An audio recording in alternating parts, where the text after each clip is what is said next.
I love what you said about your relationship with Richard Rose, in the beginning, and how meaningful that, the devotion that you had, this interaction, this love, this kind of love hate interaction that you had with him, and that the devotion that you experienced, that the relationship was such a big turning point, in every sense of the word.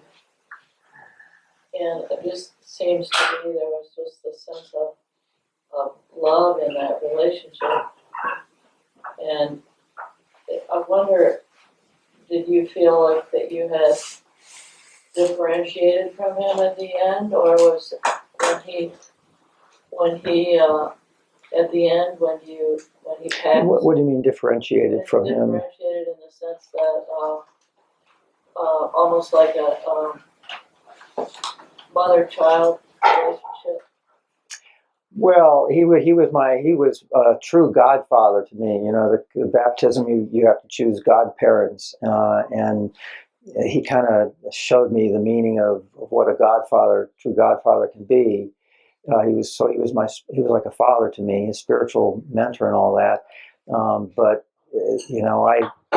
I had to constantly get away from him. I felt that, and the last time I left, I knew I wouldn't go back. Well, it seems like obvious. Obviously, if it was the last time, I wasn't going to go back. But there was a time when I left, back and forth, back and forth. I knew this was the final time. It was because I felt part of his interaction with me, his teaching, he seemed to be. Well, I had this dream, which was kind of like the pivotal thing. I had this dream of a tree in my backyard, and I was pruning the branches on it, and I was like under all kinds of duress and tension and conflict and upset in the dream, because I was trying to arrange these branches on the tree to achieve a specific shape. And it was impossible because the tree wouldn't support that. So I was sticking a limb here and it was falling because it wasn't growing there, And the fear was because when Rose sees this, he's going to give me holy hell. And sure enough, in the dream, comes there, he sees the shape of the tree, and he just, and then I woke up. That dream was pivotal for me because it made me understand that it was okay for me to leave, that there was an aspect where I had to kind of own my own story and go off and take it. And so I differentiated myself in that sense, that I weaned myself from him. He said on more than one occasion, if not many times, that everybody in the group, he said everybody was going to come to a point where they need to leave. And he said, you're going to have to leave if you're going to, you can't just get the answer just hanging on. You have to leave, even though he talked about transmission. I think he set something in motion I've replayed my storyline many times, and there's this one storyline I was telling it to Bart one time on a ride up to the farm. It seemed very plausible to me. It's like, you know what? I had the realization very early on, soon after I met Rose, but it was, like he talked about Jane Slater having an experience, but she couldn't go any further. And I think I had something, and I spent. And the reason I couldn't go any further is because I couldn't accept the consequences of what I saw, or what was being shown to me. And so I look back at my 20-year interaction with him, my 20-year spiritual path. It was just a whole story of me running away from something. And it took this whole circuitous route for me to get to a point where I could face what was shown to me 20 years earlier. And what was it? Who I am, what I am, where I came from. The thing is I gave a talk on titled Discernment or something like that, and my opening and closing tagline was something like, everyone sooner or later, either in life or in death, must face the final or core discernment, discern the difference between the I, not just the I, because I'm not talking about personality. I mean, that is more like personality to me. To me, consciousness equates to personality, I. The sense of being alive is anterior to that. But that the sense of self, I mean, there's a sense of self that is kind of behind the I, personality. That sense of self is born and dies. And so the discernment that has to be made is the difference between that sense of self and the awareness that powers it. And you can't erase the awareness, but I don't know. See, I'm trying to talk less about that stuff. I've spent years talking too much about it. I don't think it does any good. I don't think you can talk anybody into this stuff. You can't talk yourself into it. You can't think your way into it.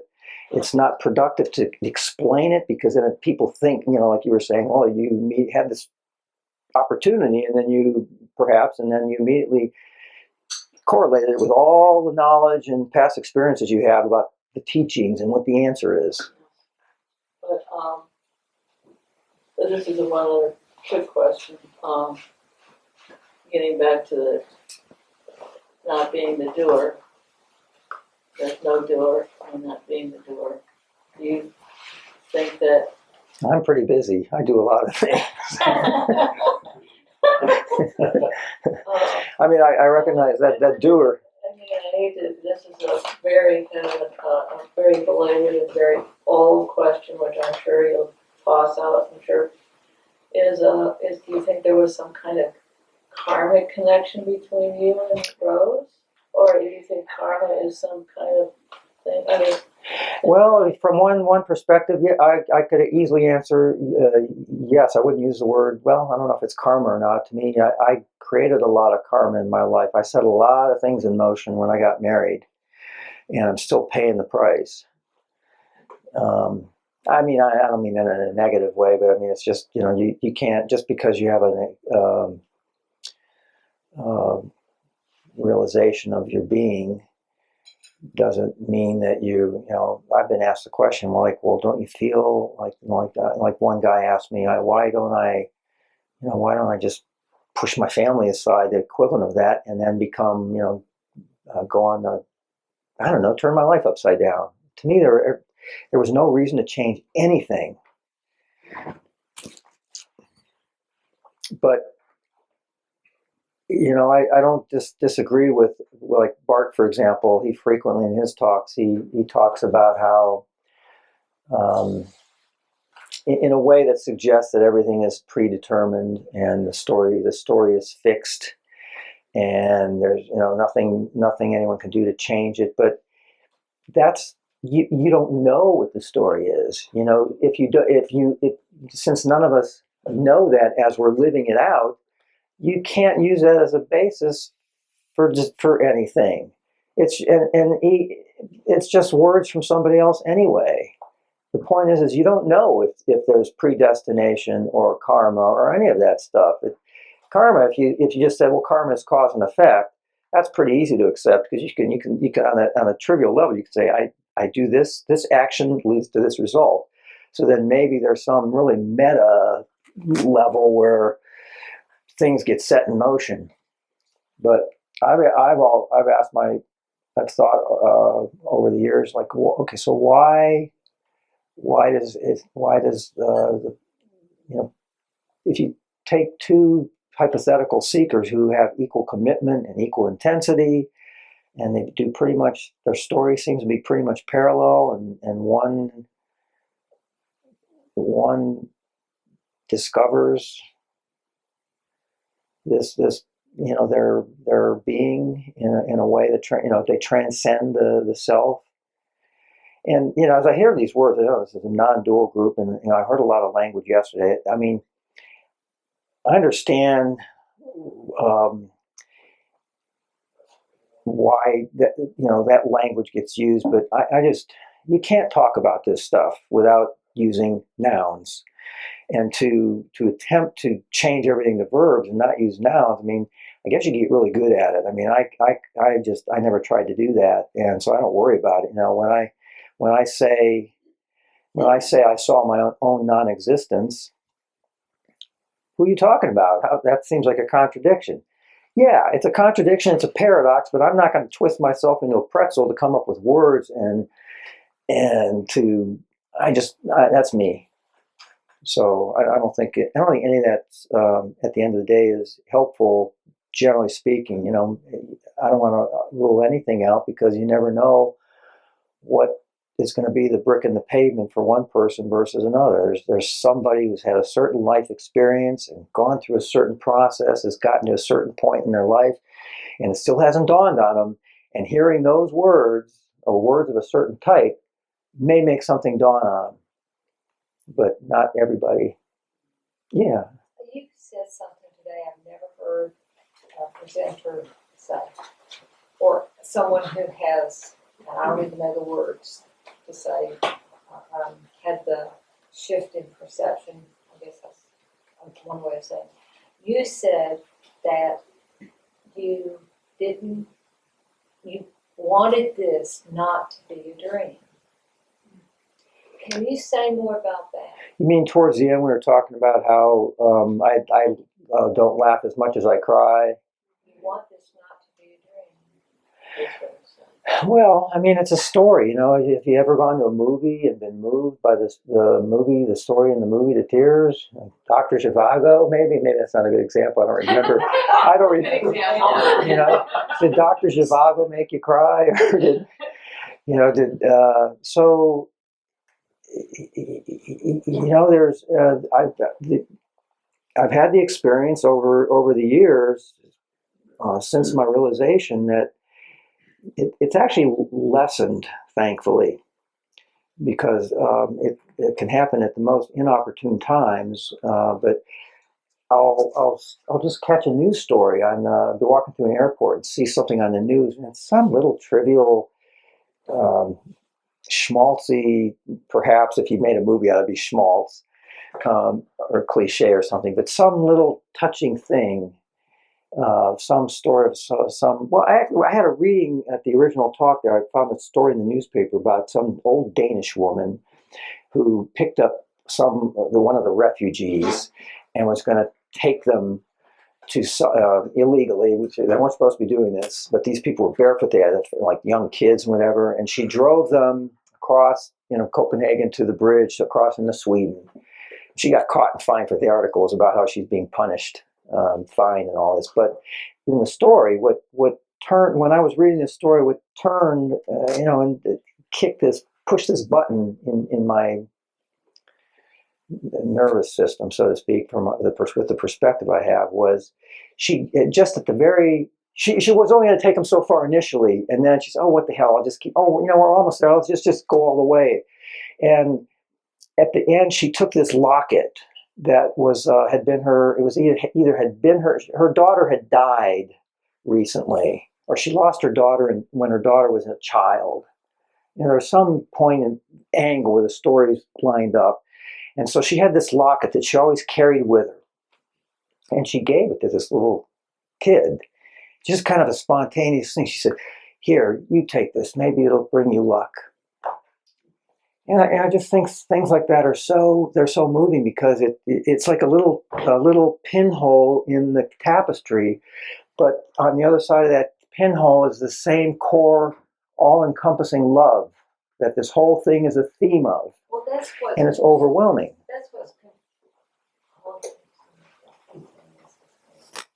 what kind of confused me, because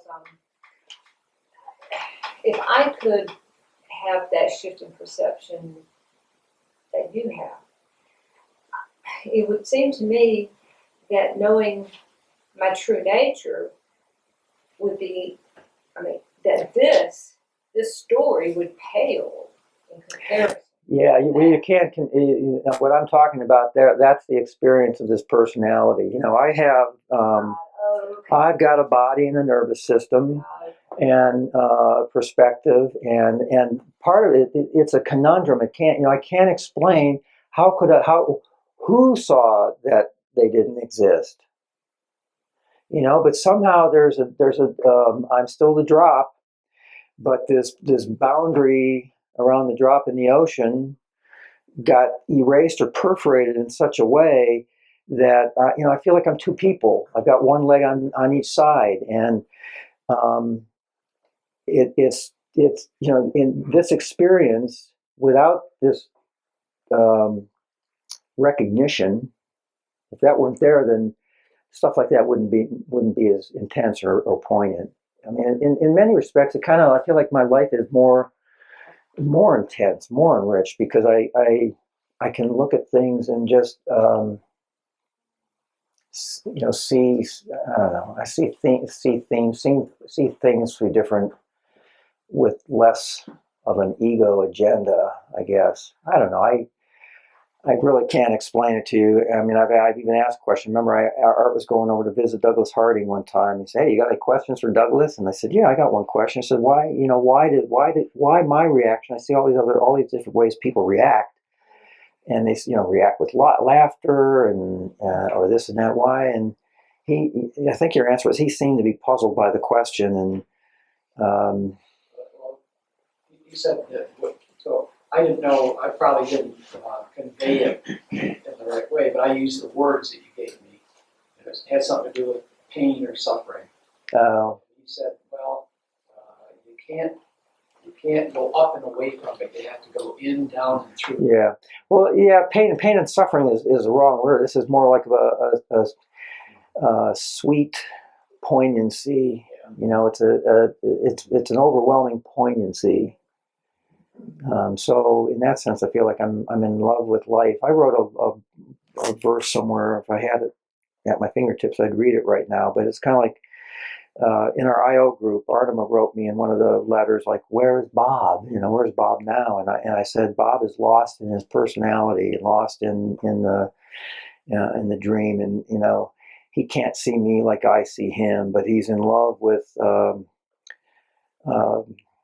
with the dream, and he's still working out how to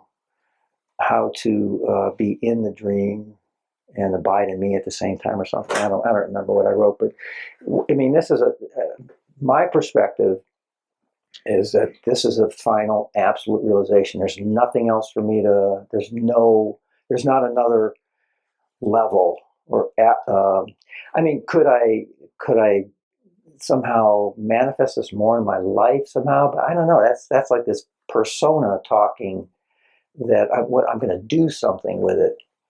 I don't do anything with it. I don't even, honest to gosh, if I had to do it all over again, I think I might have kept my mouth shut and not told anybody, and then never had to gotten risk of being asked to give speeches, because I really, I've had to force myself to say, okay, well, I guess I said I made a commitment. Rose said you gotta, part of the path is you gotta want to help others, and I do want to help others. I mean, if somebody, when I'm asked, if I've corresponded with people if I get a heartfelt question that hits me a certain way, it evokes a voice in me, and I can speak to someone in a way that I think could be helpful. But it's not something I can turn on and off. It's like it's the deepest part of my being. Not that there's parts. Like I say, I'm not going to edit my words as they come out of my mouth. I have a question. You said something kind of striking at the end, which was you need to discern, in order to understand this, you need to discern the difference between the sense of self and the awareness that powers it. And then earlier, you kind of implied that something that's helpful for that is to just introspect, thoughts, emotions, etc. Is that really true? Does it really promote that discernment to just look at your thoughts? Yeah, remember what I said about the dream? I think that there's something much more important and valuable going on when you're doing this.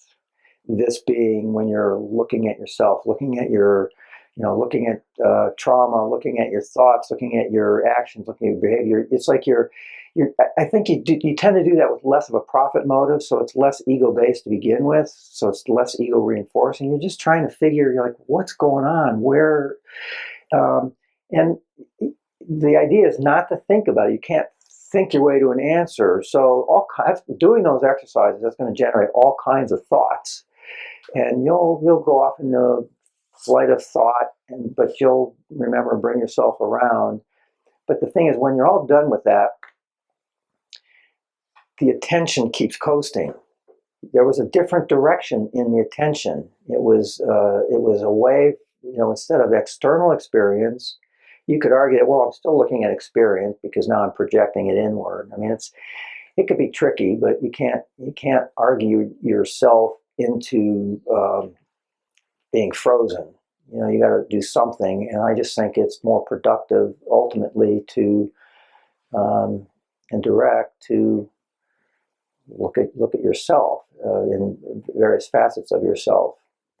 I think whenever something throws you back on yourself, when there's an affront to your sense of self, and any affliction to your sense of self, your sense of being you, it immediately triggers instantaneously. It's like being on your deathbed. It's many layers removed from that, but in a way, it's an echo of being on your deathbed and looking at the ultimate diminishment. There's a direct, instantaneously opening to seeing what you are. But my God, if you accepted that, all this other stuff and definitions and preconceptions and desires and beliefs and agendas go out the window. So you can't see that. So how do you close that direct seeing? You spin everything. You spin it into an affirmation instantaneously. This happens not. It's in the stream of experience. It's coming, and there's a razor line here, and it's going yes, no, yes, no, yes, no, yes, no, good, bad, me, yes, me. I do believe it goes. I do believe. You're constantly. I do exist. I am this guy. And that's what arguments. Why do people, it's a cliche that, well, you just had to win the argument. It wasn't about the argument. You just had to win the argument because it validated you. So when you talked about, let me just make sure I understood what you said.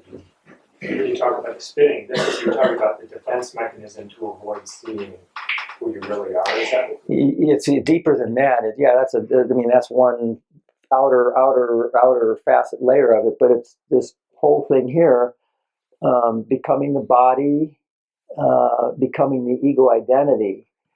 Once you then the mission is to build that identity and prove that it exists, because there's something in you. There's something.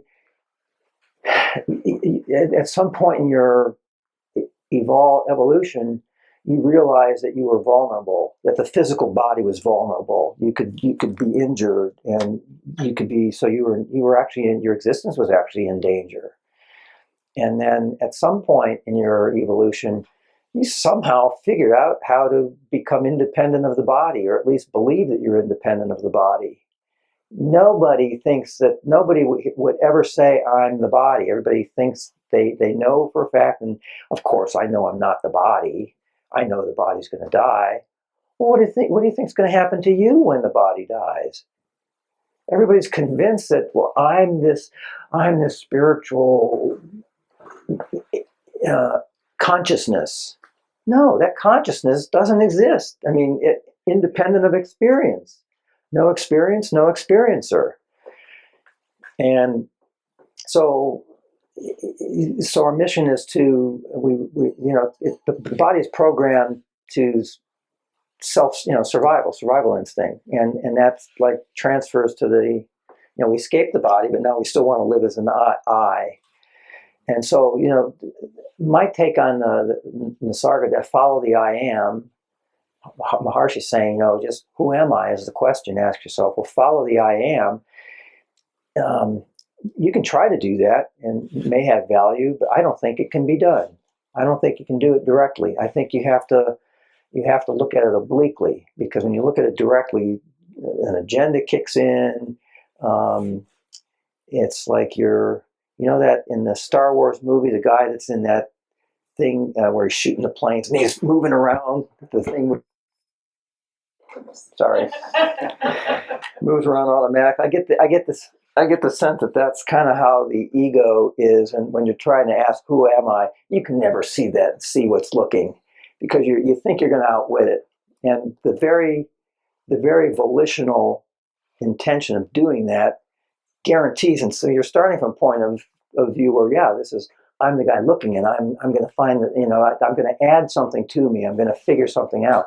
And it's exactly the opposite. There has to be a reverse vector, a negative approach, where the looking, things start falling away. It's like Polian said, the body dies and is dissipated. And the mind, which is at all times one with that body, likewise perishes and is dissipated. Nothing of you remains. He didn't say nothing remains. He said nothing of you remains. And I don't think he wasn't talking about personality. I think it's a relatively easy experience to come by with meditation techniques to calm the mind and slow down thoughts and observe the self, and then maybe even have it. I mean, I had in the first year after I met Rose in meditation, I had an out of body experience during one of my meditations. I thought it was really thrilling, but because I knew not to ascribe any significance to it because of the teaching from him, so I didn't make any big deal out of it. So I don't think it's hard to see that you're not the personality, and this awareness is not contained in the body. But it's a far cry to see that very, what we call self-consciousness is not ultimately what we are. And the Sargadatta said that, even somewhere in this, if you look it up in I Am That, he says you follow the I Am, but even the I Am has to go.